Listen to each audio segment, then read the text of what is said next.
Gratitude and Greatness is a production of Recursive Delete Audio Visual.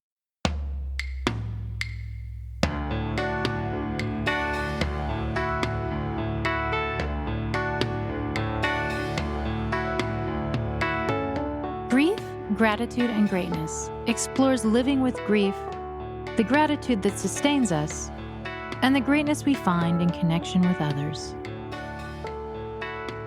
I'm your host, Sarah Shaoul. Faced with the death of her husband, Carole set the intention of writing each day, revealing the almost unfathomable beauty the world continues to provide, even in widowhood. I speak to Carole about her writing, which she published as a book, Singing Beyond Sorrow, A Year of Grief, Gratitude, and Grace. It was like an art walk in our town, the little town we lived in Alaska. And I walked in with a couple of friends, and I saw him across the room. And I'd seen him a couple of places around town before, but hadn't actually caught his eyes. And when I walked in, I was like, okay, wow, who is that? And he happened to be standing with a friend of mine that I knew mostly from work. I just walked up and said hello to her, like intentionally, knowing that she'd introduced me. And she said just the craziest thing. She looked at me, she said, "Oh my gosh, Carole, have you ever met Michael?" No, she introduced us. She said, "He's my favorite bachelor in all of Juneau." And then she walked away. That's a good setup. It was perfect. Yeah. And so there was this moment where we just kind of looked at each other like, wow, okay, that was awkward, but then all of the awkwardness is already over. Right. And we can just start talking. And we went out to dinner that night, went for a walk on the dock, and it was snowing. And there was just so much perfection in the evening. I don't know about love at first sight, but, love at first evening, maybe by the end of that night, like he was quoting me Keats while we were walking in the snow. And I was just like, wow, how is this possible? And I'd waited so long. I was 36. And kind of at that point in my life where I thought, maybe it's just not going to happen. Been in and out of relationships. The romance, I figured, well, maybe that will happen. But I'm 36 and maybe kids aren't going to happen. Maybe that next phase of my life that I imagined is going to be really different. And then I met him. Oh, I love that story.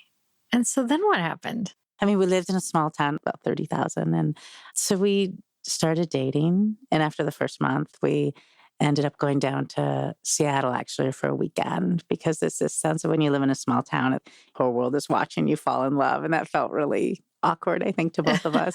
And it was even on that vacation that we took together, we just went down to Seattle for the weekend, that we knew, and both of us had been through a lot in our past with relationships and works and moving and whatnot. We just knew. And I was more connected to him within the month or so than I'd ever been connected to anyone in my entire life. Ah, yeah. So your fairy tale began there. Yeah. Let's see. We met in February, the first Friday in February.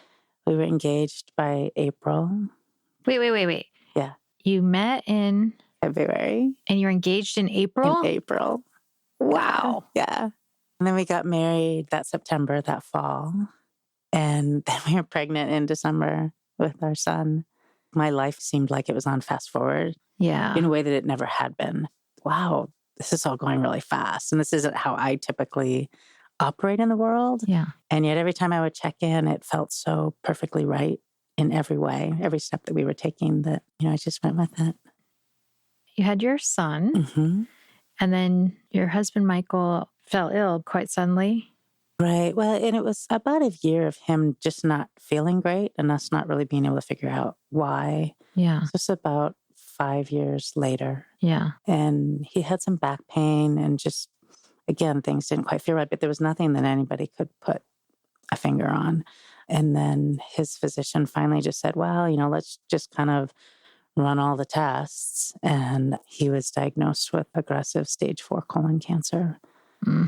That was completely unexpected and had metastasized in a way that was surprising and atypical. That's really tough. Yeah. It's interesting, even as we're talking, I kind of feel myself removing myself from that. From that time? From those moments, I'm talking about it rather than... Because it's too hard being in it. Yeah. And it was so unexpected for where we were. And you were in your honeymoon still, right? Still, honeymoon with a 5-year-old, I guess. But So from the time that you got that diagnosis until, what was that period like post-diagnosis? the first few months were, okay, treatment and figuring all this out and really having a lot of hope. He did quite well on the chemo in the first 6 months. He worked, went back to work right away, and he was a runner. He used to run marathons, and so he ran every day through chemo. Wow. Tolerated things really well. I mean, he had the most vitality of anyone I've ever met. So that didn't surprise me that he was able to do that. And about 6 months in, maybe a little longer, he had some complications from the chemotherapy and had to stop that particular one that he was using. And they had to switch it. And then that didn't start working. And I think that's where, in those next 6 months, it really fell into, this isn't going the way we imagined. Mm. And those were really hard times. I mean, our son was 5, trying to get a sense of what do we do? And there's so much advice, both from medical professionals and friends and healthcare people that we were seeing, that it was really a confusing and tumultuous time. We came back to each other, things that we knew were good for him and really focusing on, what's best for him at the very core. That got us through some of the tumultuousness, but the last 6 months were challenging. And then once they stopped all treatment, that last month was nearly impossible. And it's so crazy to me. So you have a doctorate in nursing and you specialize in palliative care as well? Right. Part of me is really captivated by the magic of you two being drawn together, like this greater reason you were meant to meet and have this fast track romance. Have you processed that similarly? I have, and the synchronicities of it all. And we were very lighthearted at times, as I think you have to be when you go through something that feels impossible. And I can remember sitting on the back deck when we were really looking at the possibility of discontinuing treatment and looking at palliative care and hospice. And he looked at me and he said, I guess I should have thought twice before I married a hospice nurse. I can laugh, but like, how is this possible?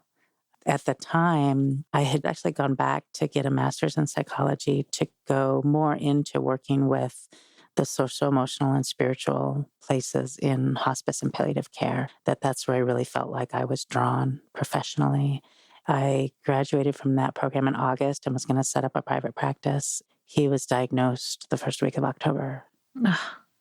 Did you go into the practice or you were just taking care of him? No, I just took care of him. And one of the ways that I get through hard times is I walk miles and miles and miles, but just being outside. And I remember walking one day and just looking up and feeling like, I'm not going to do this professionally right now. It looks like I'm going to live this. And what does it mean to live this? And how can I live it the most wholeheartedly and mindfully in a way that supports both of us as we go through this? How can we be with each other as we go through this? And how did you? What was that like? Our son was 5, and I think that's a time when parenting can get a little challenging, and, had just finished graduate school and he was working full time. So there was a lot of juggling that happened. After he was diagnosed, there was just this reigniting that connection that we had to each other. All the noise in life stopped.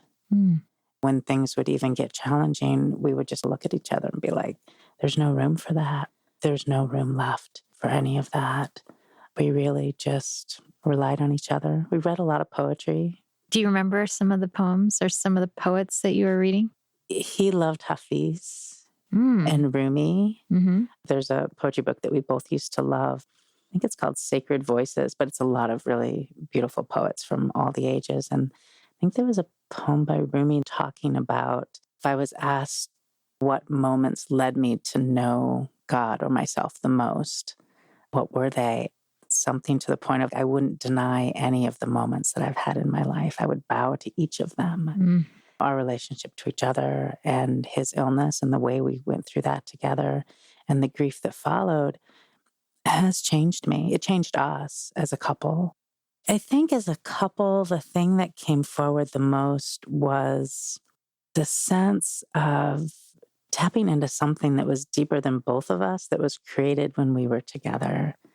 There's two people, but then the relationship was almost a third. And I don't know if it's because everything happened so fast and we were connected so quickly that I really felt like there was some meaning in us being together. We hope you're enjoying this episode of Grief, Gratitude, and Greatness. Have you told your friends about us yet? Word of mouth is an important way for us to reach more listeners. So spread the word and consider leaving us a review on Apple Podcasts.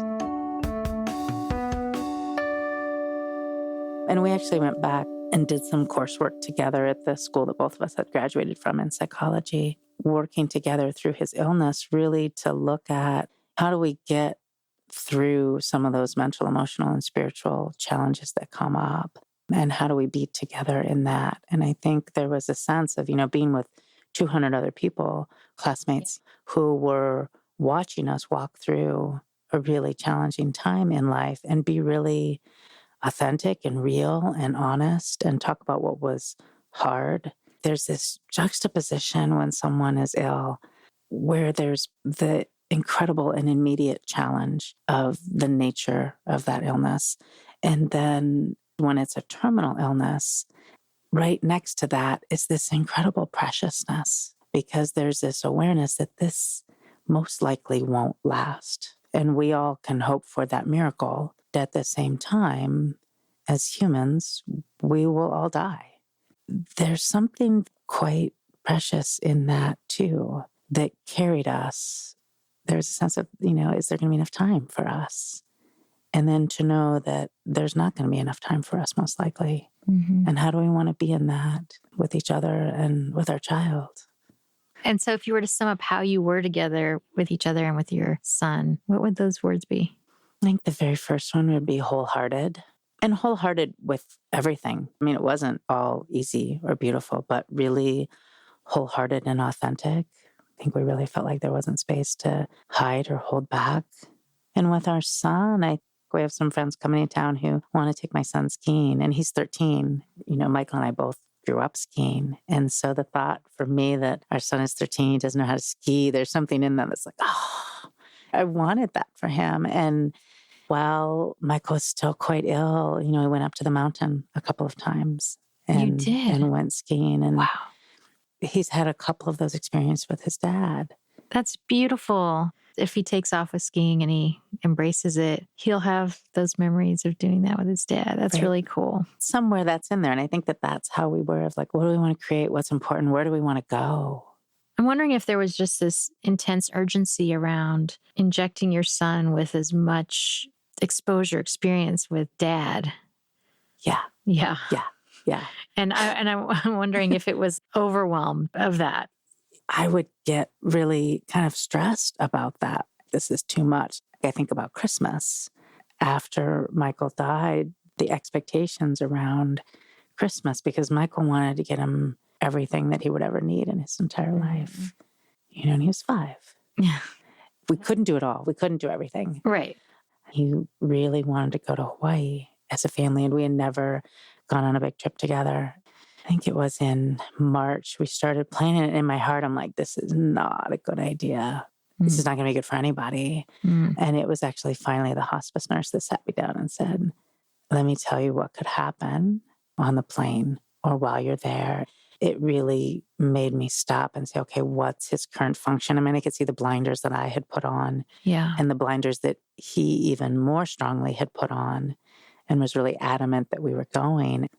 Noticing what that felt like to know we weren't going to have that experience together, that wouldn't happen. That sense of going to the store to buy snorkel gear, and he could barely get through the store. Yeah. And somehow thinking that it was going to be okay to get on a plane for 6 hours. The mind bend that happened from the wanting and the hope. Optimism. Denial. Yeah, the optimism. And denial, yeah. It informs the work you do today, yeah?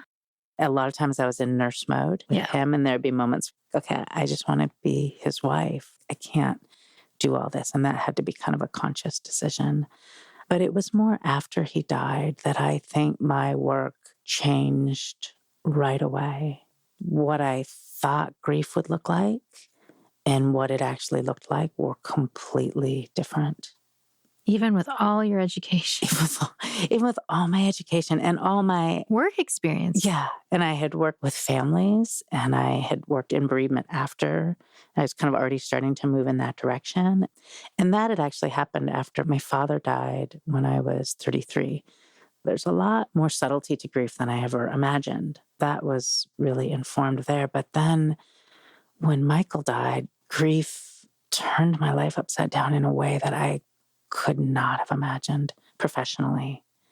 And to start to live that and to realize that if I wanted to stay working in grief in everything that I'd ever been trained for, I really wanted to experience what it was really like.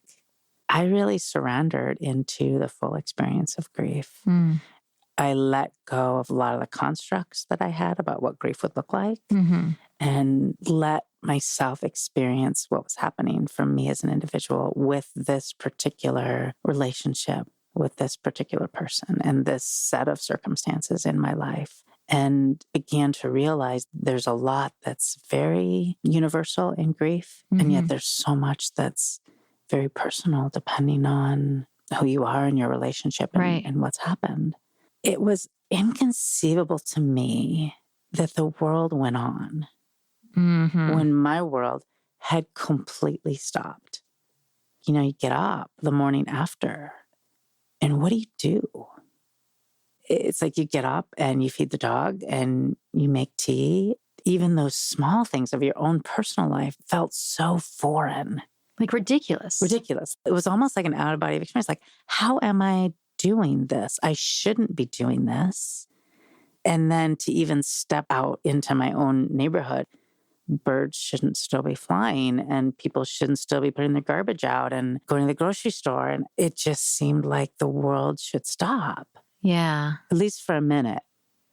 That is such an insightful commentary on what it's like to be deeply in mourning, deeply grieving, because the world doesn't stop. And I think particularly in our culture, everything goes on per usual.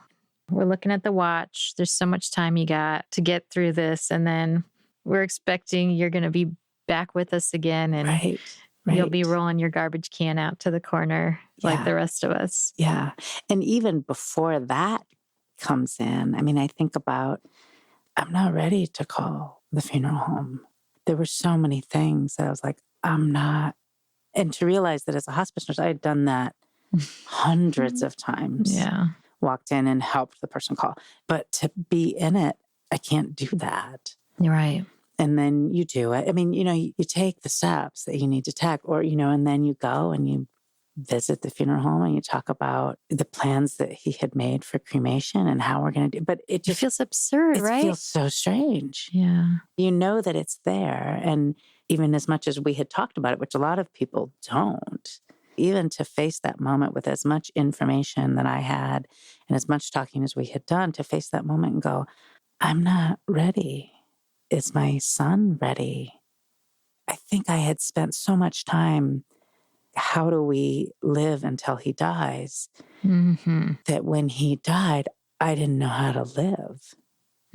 And then it was, you get up, you make tea, you do yoga, you feed the dog, just one tiny step at a time. You kept a diary. Had you already had a diary, or did you just start when Michael passed? I mean, I've always written since I was little, but in the postgraduate work that we were doing, I was actually using a gratitude journal as a way of working through my days. After he died, even the day after he died, I started writing. I had stopped, I think, in that last month. Writing for me is like yoga and tea and walking the dog. It's those things that I do that got me through the days. And so writing at the end of every day was just how I got through the day. I don't think that I consciously knew that I was continuing to write about gratitude. I was just dumping all of the feelings and all of the grief and never realizing that it was going to turn into a book. Singing Beyond Sorrow, A Year of Grief, Gratitude, and Grace. It's a really beautiful book. I think it's something very useful for anyone who's freshly experiencing it. Thank you. And I think writing from that perspective of gratitude, not only is that so friggin' tough when you've gone through something like that, but so incredibly helpful. I have clean water to drink, and this comforter feels really nice, and the sky is blue today. We live in Portland, so that's a gift. So it wasn't like gratitude for huge things. It was gratitude for like the small things right in front of me. Yeah. That's one of the things that really came through, and I think comes out through the book, is that sense of the small kindnesses. That's where the grace comes in. Me being able to write about grief and to just be writing into my journal this sense of this is really hard, and I feel really anxious, and I feel really alone, and all the things that I was getting triggered by just by trying. We were talking about like, how do you live? And then you go out, then you try to live, and the world just has all these buffetings that happen through the days. There was that checker at the grocery store who noticed that things were a little off, and they'd seen me how many ever times in the past years and didn't really do anything but smile and be kind. The noticing of that, writing those gratitudes, I think tapped me into a place of what I call grace, what I think connects all of us as human beings, is just that source of kindness, of loving, of attention and caring to each other that gets me through. Yeah. No matter what the hard time is, if someone gives me a moment of kindness, or I see a moment in nature that touches me in a way, it helps my heart carry on. Yeah. So something deeper. Don't you feel like when you're in this space, I feel like I see things that it'd be easy to miss. Right. Nature, seeing things in nature that touch your heart. You can easily be closed off to seeing so many things. And I think it's easy to do, especially in an experience like grief, because the emotions are so big that the temptation to numb to those feelings is really strong and really valid. Of course, that hurts. Mm-hmm. Do we want to go into that? When we close ourselves off to that, we simultaneously close ourselves off to those places that touch our heart as well. Yeah. When my dad was sick, and he had a brain tumor and didn't live long after he was diagnosed, but I remember walking along this path up towards the mountains and seeing a penny on the ground, and the sun was shining on this penny in such a beautiful way. Oh my gosh, this can't be happening, is what I was thinking as I was walking, right? And I looked down, there's this penny with the light shining on it. And I picked the penny up because it felt like a gift. Right? Like the tiniest thing. I felt like a gift. And when I picked it up, I had this awareness of two sides of the coin, all these cliches that we use, but it was like, oh, this is it. These are the two sides. If I let myself feel, then I'm also going to feel the beauty. I'm going to see the sun shining on a penny, or I'm going to see the other things as well. I feel like there's an awareness that opens up within something that is as deep and, dare I say, sacred as grief. If you'd like to support our work with grief, gratitude, and greatness, consider becoming a backer on Patreon. Your support allows us to deliver conversations that help to dissolve the stigma and evolve our culture around grief. You'll find a link to contribute via Patreon in the show notes. And if you have a business that supports people who are listening to our show, let's talk about how you can sponsor an episode or 2 or 3. So you're struggling with losing the love of your life, moving forward as a single mom, deeply grieving, having to be the sole breadwinner, the sole parent of your child. That's a lot of responsibility to layer on top of the self-attention required when you're grieving. But you also have this additional responsibility of helping your child through this grief process. So, right. Whoa. Yeah. I think I wanted to know that he was grieving correctly, or that I was doing what he needed. But it's almost as if he would wait for me to be moderately okay in order to express what was going on for him. He wasn't falling apart. When I would kind of be like, got myself together, we can do this. It was almost as if there was then room for him to grieve. I don't know exactly how that went, but I do know that the more I took care of myself, the more I let myself express grief, I think he felt there was finally room for him to grieve. There was also room for me to be able to attend to him in grief. As a parent, and actually just as someone going through grief, and especially because of my background, and this sounds terrible, but I wanted to do it right. Like I thought there was going to be some right way to do all of this. And as it turned out, I was totally overwhelmed. Oh, yeah. By especially how to parent through grief and how to be there for him. And I realized that the number one thing for him was that I let him express it at the level that he was expressing it. Because for him, and I've noticed this with other kids who are grieving as well, is that they will express something in grief, and then when they've had enough, they will play. He would start to express something. And for him, mostly it came out as being angry, as something that happened at school. But I feel like it was triggering into a place of some of the underlying narratives that we have as adults, like this isn't fair, or this hurts, or, what, all those things. But it was expressing as a child in frustration. And then that frustration would turn to the emotion underneath of sadness. Yeah. And he would express that. And then he would hop in the bathtub and start playing with his toys. As a parent, I should do something. There should be more. I should ask more questions. There must be something more that we need to do. And as it was, that was the best rhythm for us, was for him to express. And then for me not to push more questions, more wonderings, but to just be there to create a container for his grief to emerge. Yeah. I heard something on NPR recently. A child processes grief just like they eat an apple. So they'll take a bite, put the apple down, run around, come back, take another bite of the apple, drop the apple on the floor, rolls around on the floor for a while. So perfect. Go back, have another bite. And that's just how children process things, just like in small doses. I imagine that grief for your son resurfaces. It's different at every age, right? Because as his awareness grows, he's becoming more aware of his experience without his dad. Right. And I have seen him developmentally grieve. And especially in the beginning, he was still young enough. There was this awareness of, is he really gone? Kind of still in that, not completely magical thinking, but I think it was about a year after Michael died that it was like, Dad's not coming back. And that's actually when he needed the most support. And we ended up going to the Dougie Center for Grieving Children here in Portland, which is incredible, and gives kids the space both to play and express and have big feelings, lots of room for big feelings.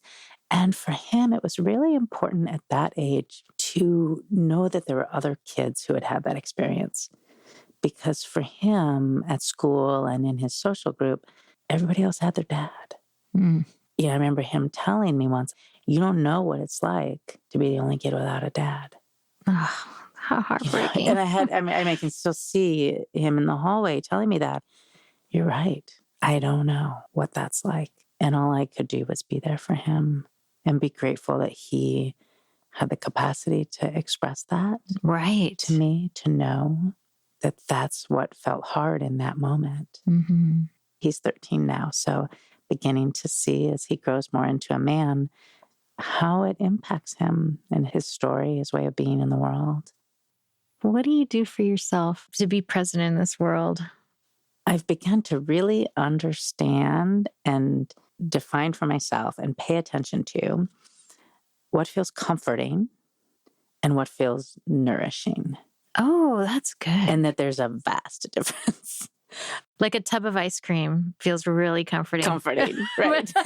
And a nice big bowl of soup feels nourishing. Gotcha. And to just notice without judgment, when am I just seeking comfort? Because to me, when I'm seeking comfort, it's because I'm maxed out.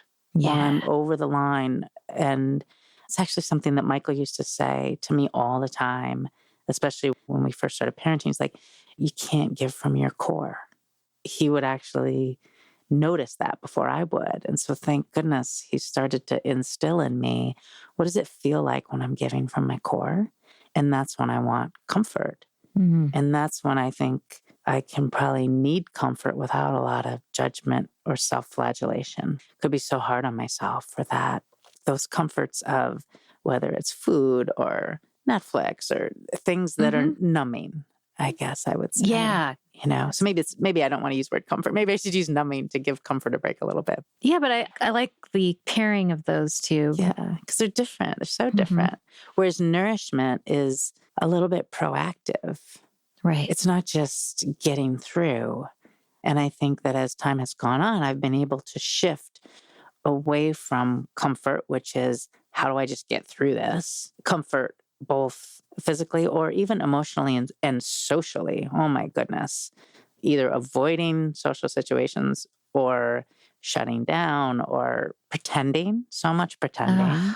That's the comfort. That's the worst. The pretending, right? Right. Pretending is more comfortable sometimes than being authentic. And then asking myself on all those different levels, so if it's social, emotional, spiritual, physical, what's actually nourishing for me? What supports me? What speaks to me in this moment that I'm in that will actually bring me forward as a person in a really authentic and real way? So what is something that nourishes you right now? Like, what do you love? I always talk about being outside because that's where I go. If I can take the afternoon off and go for a hike with my dog, that's nourishing. Yeah. At a deep way. The other thing for me is singing. And I play music as well. I used to play the guitar, but now I play the ukulele. There's something about singing and music in general can shift my way of being in the world completely and in a moment. Like no matter how I feel, if I start singing and I sing in an a cappella group, so especially singing in community, where what you have in common is the activity rather than stories of your life or anything else. It's like we just come together in a harmonic way that changes everything. That's so cool. That's the thing. Like if I'm singing, then nourishment is on the calendar. The reason I learned the guitar is because I wanted to accompany myself to be able to sing, just to sing more often, like around the campfire or whatever. But actually, when we went to Hawaii, the trip that we never were able to take, my son and I have an older stepson, and my mom and I went. And I took the afternoon and went and found a ukulele. Oh, how cool. Yeah. I'm so glad you guys got to do that trip. We did, yeah. Like so many things after loss, it was bittersweet. Yeah, I'm sure. There were amazing moments and experiences. And then there were times it was like, he should be here. And that was just a year, not even quite a year after. And now it'll be 7 years in May. And there are still so many times where I'm like, he should be here. He should see this, be experiencing this with us. There was a time when it shifted from me being sad for me that he wasn't there. Yeah. To strangely enough, me being sad for him that he wasn't there. Because he was missing things. He was missing it. Yeah. It's harder for me that he didn't get to experience this. Because he loved life. Oh my goodness, he loved life so much. There was something about that when I recognized that moment, it's like, oh, that means we're okay. Right? Like hard as it still is, we're okay. Grief, Gratitude, and Greatness is a production of Recursive Delete Audiovisual in Portland, Oregon. This episode was produced and edited by Jack Saturn. And me, Sarah Shaoul. The music was by Samantha Jensen. Visit us online at griefgratitudegreatness.com. You can also follow us on Instagram at griefgratitudegreat. Subscribe to our show on Apple Podcasts, Stitcher, Overcast, or wherever you like to listen. And leave us a review. Your feedback helps our show and helps us find new listeners. If you have a story of your own that you'd like to share, or topics you'd like to hear more about, we'd love to hear from you. Call or text our show at 503-454-6646, or send us a message via the contact link at griefgratitudegreatness.com. Be sure to let your friends know about us and join us next time. We look forward to sharing more conversations with you.